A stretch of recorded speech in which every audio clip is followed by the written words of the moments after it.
Solving by factoring. So the goal of this lesson is going to be to solve a polynomial for its zeros by using factoring and also the zero product property. So let's review factoring really quickly first. So first in A, we have 3x squared plus 18. If you remember the different factoring techniques that we've studied, it is greatest common factor, GCF, the difference of two squares, dots, or add, multiply, AM factoring. Looking at part A, we're going to go in order of these factoring techniques and see which one is applicable. GCF, greatest common factor. Do these terms have anything in common? Yes, they're both divisible by 3. So I can factor out a 3, and then I can see what's left over. If I take a 3 out of 3x squared, I'm left with x squared, and 18 divided by 3 is 6. Looking in the parentheses, nothing is factorable any further, so this is done. And this was my GCF method. For part B, these terms do not have anything in common, but I do notice that they are both perfect squares, and there's a subtraction sign here. So I can use dots, the difference of two squares. To use dots, I'm going to make two groups of parentheses. One's going to be a plus, one's going to be a minus, and I'm going to take the square root of each. So the square root of x squared is x, and the square root of 64 is 8. Finally, in part C, I don't see that they have anything in common. It can't be the difference of two squares because I have 3 terms, so it must be AM, add, multiply, factoring, which means I'm going to add to 3, and I'm going to multiply to negative 40. So let's find the factors of 40. We have 1 and 40, 2 and 20, 3 doesn't go in, 4 and 10, 5 and 8, 6 doesn't go in, and 7 doesn't go in. Then there would be 8 and 5, but we already have 5 and 8, so our list is done. Of these factors of 40, I need to be able to make a 3. I notice that my 40 is negative, so the signs need to be opposite. 5 and 8 will fit this criteria because 8 and a negative 5 would make a positive 3. So I'll split into two groups of parentheses. I'll lead with x and x, and I need a negative 5 and a positive 8 because negative 5 times 8 is negative 40, and negative 5 plus 8 is positive 3. So there are my factoring techniques. So you can see that once we've used factoring techniques, we're creating products, things that are being multiplied together. So when we look at these problems down here, we want to put them into their factors so they're being multiplied together. Then we can apply the zero products property and set each equal to 0 to solve. So number 1, I need to factor this. Since it's a trinomial, I'll use AM factoring. And I need to know what multiplies to 3 and adds to 4. So the factors of 3 are only 1 and 3. And 1 plus 3 is 4, so I'll have x plus 1, x plus 3. Then using the zero product property, I can set each of these factors equal to 0. And then solve each individually. So here I'll subtract 1 from both sides, and x is equal to negative 1. Over here I can subtract 3 from both sides, and I'll have x is equal to negative 3. So two answers, negative 3, negative 1. In number 2, we can use the difference of two squares technique. Since I have two terms, both are perfect squares. So this we'll call dots. Two groups of parentheses, one's a plus, one's a minus. The square root of x squared is x. The square root of 25 is 5. So this x squared will split into x times x. This 25 will split into 5 times 5. From here, we can set each equal to 0. And solving each, we'll have x is equal to negative 5, x is equal to 5, which you could condense into x is equal to plus minus 5. Looking at number 3, we see that both terms have an x, So I'll use the GCF technique. I'll factor out an x. If I take an x out of x squared, I'm left with x. If I take an x out of x, I'm left with 1. Remember, if you distribute, you should get your original term back. X times x is x squared, and x times 1 is x. From here, we can set each equal to 0. This one is already solved because we have x by itself. Over here, we can subtract 1, and x is equal to -1. Now that you see the idea, look ahead to the next few problems and try them on your own. Pause the video. All right, let's see how we did. So for here, we have x to the 4th.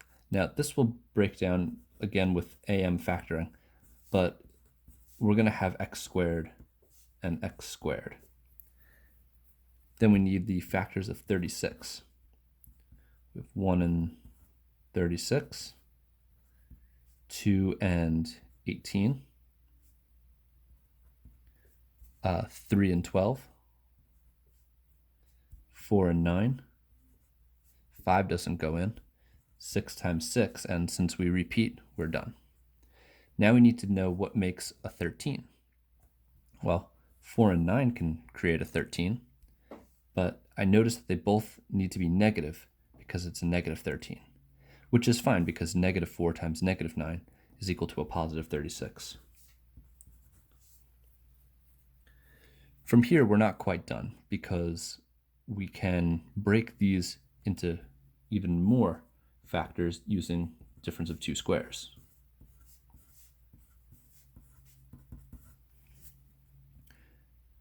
The square root of x squared is x.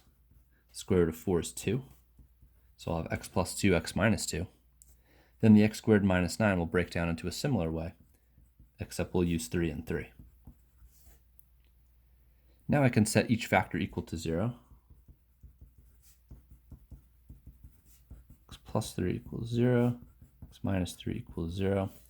And then solving for each, I'll just have the opposite sign, if you remember the pattern.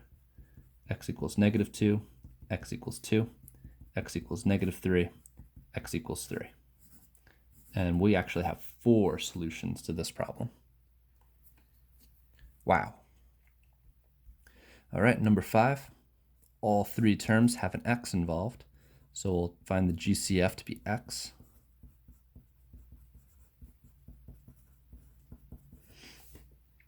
Once this x is factored out, we can look into these parentheses and factor again using AM. We need to know what multiplies to 8 and adds to 9. Factors of 8 include 1 and 8, 2 and 4, and that's it. 1 and 8 make a 9, so I can use x plus 1 and x plus 8. Now that this has been factored completely, I can set each factor equal to 0. Then I can solve each. This one is already solved. Subtracting 1, I'll see x is equal to -1. And subtracting 8, I'll get x is equal to -8.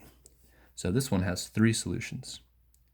Do you see a pattern between the degree of the polynomial and the number of solutions? It's equal. X to the 3rd is the highest degree, 3 solutions. X to the 4th is the highest degree, 4 solutions. X squared is the highest degree, 2 solutions. Number 6, we can use difference of 2 squares. Dots. Split this into 2 groups of parentheses. One's a plus, one's a minus. The square root of 25 is 5. The square root of x squared is x. And then the square root of 16 is 4. So I'll have 5x plus 4 equals 0, and 5x minus 4 equals 0. Here I can subtract 4 from each side, and then divide by 5. So x is equal to -4/5. Here I can add 4 to both sides, and then divide by 5. X is equal to +4/5.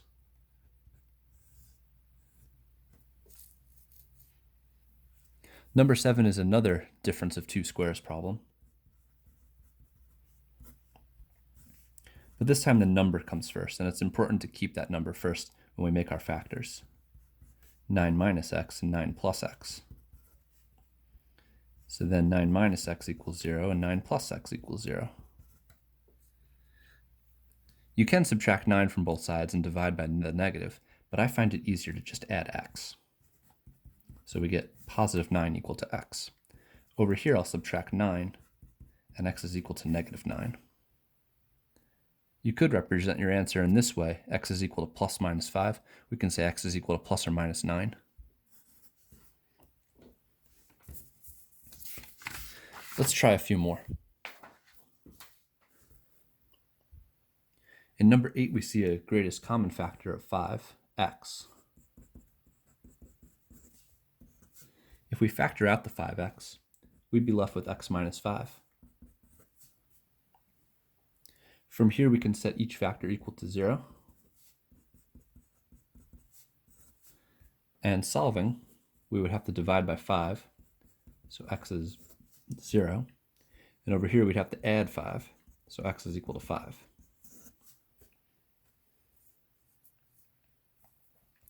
In number 9, it seems tricky because we have a leading coefficient of 2, but each term is divisible by 2.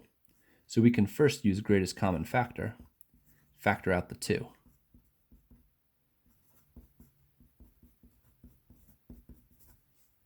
Then to use add multiply factoring, we need the factors of 15. 1 and 15, 2 doesn't go in, 3 and 5, 4 doesn't go in, 5 and 3, but we already have 3 and 5, so we'll leave it at that.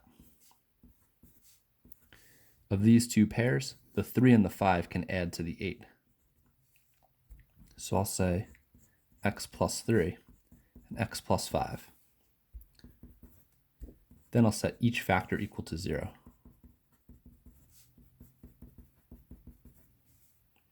Two is not equal to 0, so I'll put a slash through the equal sign and ignore this as a solution.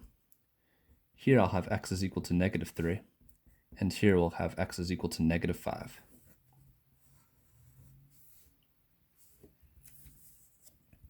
In number 10, I'll use add multiply factoring again.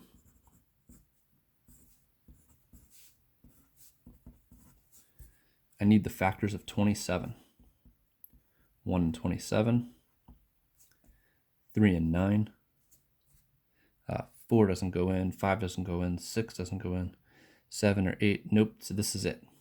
And I need to make a 6. Notice that the 27 is negative, so the signs need to be opposite. If I used a negative 3 and a positive 9, that would both multiply to negative 27 and add to a positive 6. Make sure you have the 3 as the negative and the 9 positive, because if you reverse it, they would add to a negative 6.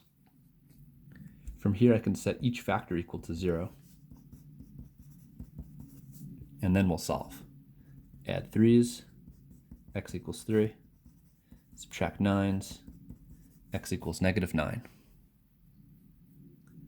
In number 11, I have a greatest common factor of x. If I take it out, I'll have x plus 8. Setting each factor equal to 0. This one is solved. I'll have to subtract 8's over here, and x is equal to negative 8. In number 12, I can use the difference of two squares, because 9, x squared, and 121 are all perfect squares. The square root of 9x squared is 3x. I'll have a plus sign and a minus sign, and the square root of 121 is 11.